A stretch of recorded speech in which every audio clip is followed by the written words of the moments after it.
Jangan lupa klik tombol subscribe dan tanda loncengnya. Terima kasih. Halo semuanya, Assalamualaikum warahmatullahi wabarakatuh. Welcome back to my YouTube channel. Nah, kali ini aku mau bahas mengenai keputihan, dimana seringkali banyak sebagian wanita mengalami keputihan. Nah, mereka bertanya, penyebab keputihan itu apa sih? Cara mengatasi keputihan itu bagaimana? Dan keputihan yang seperti apa yang dapat menyebabkan infeksi atau tanda-tanda dari gejala dari penyakit. Nah, di sini keluarnya lendir atau cairan dari vagina merupakan kondisi yang dikenal dengan keputihan. Kondisi ini biasanya merupakan cara alami tubuh guna menjaga kebersihan dan kelembapan organ reproduksi wanita dengan membawa sel mati dan bakteri keluar dari tubuh sehingga vagina terlindung dari infeksi berbahaya. Nah, keputihan normal terjadi pada wanita usia subur yaitu usia 15 sampai 49 tahun karena adanya perubahan hormon. Saat memasuki menopause, keputihan ini akan berkurang. Untuk itu, ketika mengalami keputihan, jangan langsung panik karena tidak semua keputihan itu berbahaya. Jenis keputihan sendiri terbagi menjadi dua yaitu keputihan normal dan keputihan abnormal. Nah, keputihan normal ini biasanya terjadi setiap bulan yaitu sebelum atau sesudah menstruasi dan ketika masa subur. Sedangkan keputihan abnormal akan ditandai dengan perubahan warna, tekstur, dan bau. Nah, pada saat hamil atau kurang menjaga kebersihan organ kewanitaan akan muncul aroma yang berbeda dari keputihan biasanya. Nah, perubahan-perubahan seperti yang sudah saya jelaskan tadi tidak perlu dirisaukan karena keputihan adalah hal yang normal dan cenderung muncul secara teratur. Namun, ada beberapa jenis keputihan yang dapat mengindikasikan infeksi. Jika warna, bau, ataupun konsistensi keputihan tersebut tampak sangat berbeda dari biasanya, terutama jika mengalami gatal-gatal atau rasa panas pada vagina, Anda mungkin terinfeksi bakteri ataupun jamur. Nah, penyebab dari keputihan itu yang pertama, bakteri vaginosis, di mana bakteri vaginosis adalah infeksi bakteri yang cukup umum. Infeksi ini menyebabkan peningkatan jumlah keputihan yang disertai aroma yang kuat dan busuk. Selain itu, penyebabnya yaitu trichomoniasis, di mana trichomoniasis adalah jenis infeksi yang disebabkan oleh protozoa atau organisme bersel tunggal. Infeksi ini biasanya menyebar melalui kontak seksual. Nah, selain itu ada penyebabnya infeksi jamur. Infeksi jamur menghasilkan cairan yang seperti keju dan berbuih, disertai rasa panas dan gatal. Kehadiran jamur dalam vagina adalah normal, tetapi pertumbuhannya dapat berlipat ganda di luar kendali dalam situasi tertentu. Nah, di sini beberapa hal yang dapat meningkatkan infeksi jamur pada wanita, misalnya seperti stres, penggunaan pil KB, diabetes, kehamilan, menggunakan antibiotik, terutama digunakan dalam waktu 10 hari. Setelah itu, gonore atau dikenal dengan chlamydia adalah infeksi menular seksual atau IMS yang dapat menghasilkan keputihan yang tidak normal, sering berwarna kuning, kehijauan, berbusa, ataupun berbuih. Selain itu, penyebabnya yaitu penyakit radang panggul atau biasa dikenal dengan PID. Ini ialah infeksi yang menyebar melalui kontak seksual. Infeksi ini terjadi ketika bakteri menyebar ke vagina dan ke organ reproduksi lainnya.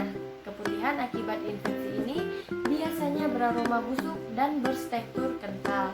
Setelah itu, penyebabnya yaitu ada human papilloma virus, di mana dikenal sebagai HPV atau kanker serviks.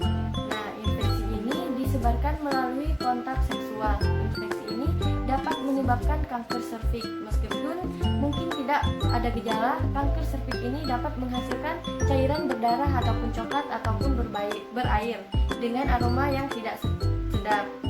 Kanker serviks dapat di-screening dengan pemeriksaan pap smear dan pemeriksaan HPV. Nah, mengenal jenis-jenis keputihan.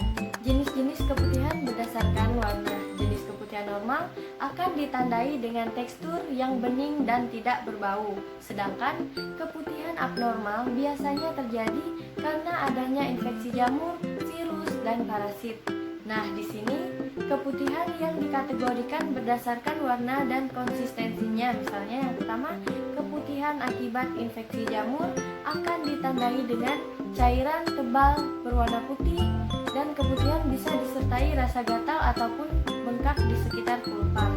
Nah, selain itu, keputihan akibat bakteri vaginosis akan ditandai dengan warna putih, kuning, atau abu-abu serta bau amis yang menyengat. Keputihan bisa disertai rasa gatal dan bengkak.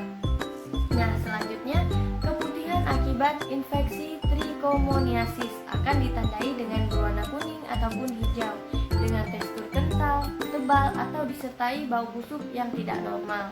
Infeksi trichomoniasis ini sendiri dapat menyebar melalui hubungan intim.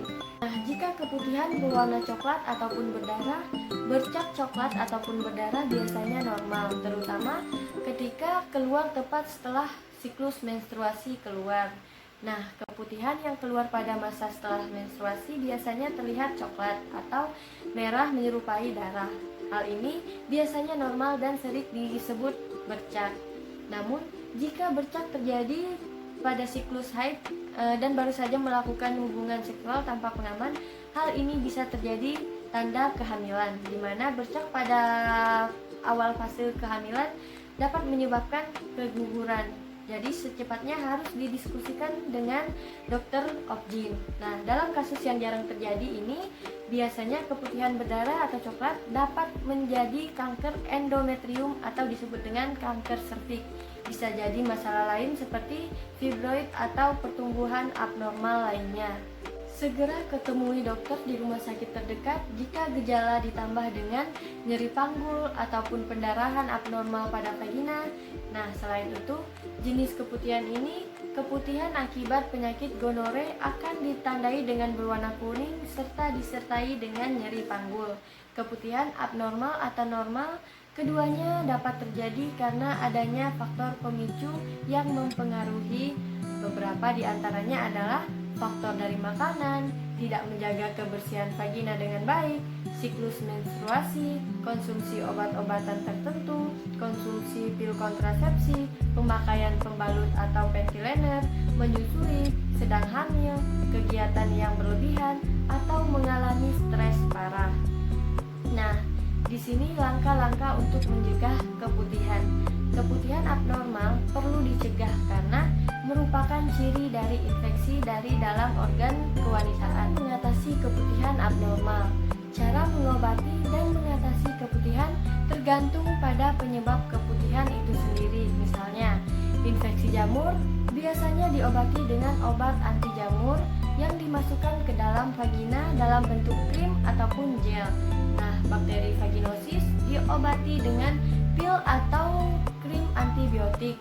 Sedangkan trichomoniasis biasanya diobati dengan obat metronidazole atau flagyl atau tinidazole atau tindama. Ada beberapa tips untuk mencegah infeksi vagina yang dapat menyebabkan keputihan yang tidak normal. Yang pertama, menjaga kebersihan vagina dengan membasuhnya secara teratur menggunakan sabun lembut dan air hangat, kemudian dikeringkan. Yang kedua, jangan pernah menggunakan sabun wangi dan produk feminim ataupun Dodge. Yang ketiga, setelah buang air besar, selalu membersihkan vagina dari depan ke belakang untuk mencegah bakteri masuk ke dalam vagina yang menyebabkan infeksi.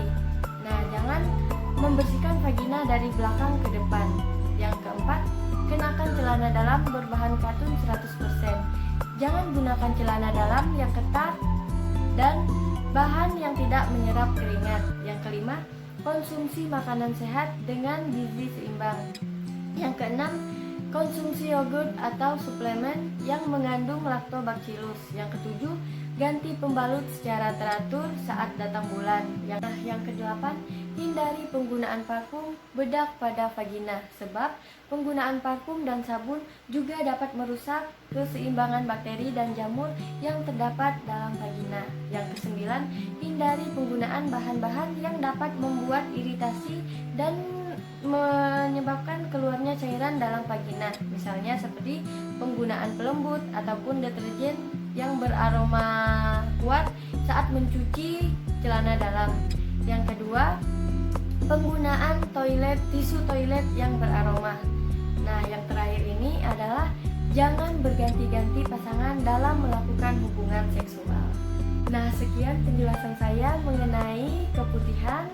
Dan mulai dari sekarang mari jaga kebersihan vagina Anda dan kenali tanda-tanda gejala, misalnya seperti tanda gejala yang sudah saya jelaskan tadi dan yang bisa menyebabkan kanker serviks maupun infeksi pada vagina. Dan lakukan pemeriksaan rutin setiap tahunan, pemeriksaan HIV dan pemeriksaan pap smear. Nah, jika ditandai dengan adanya bakteri ataupun infeksi, dapat dilakukan pemeriksaan biopsi biasanya, dan juga biasa dilakukan pemeriksaan tindak lanjut jika pemeriksaan biopsi tidak bisa tertangani, dan bisa dilakukan pemeriksaan krioterapi.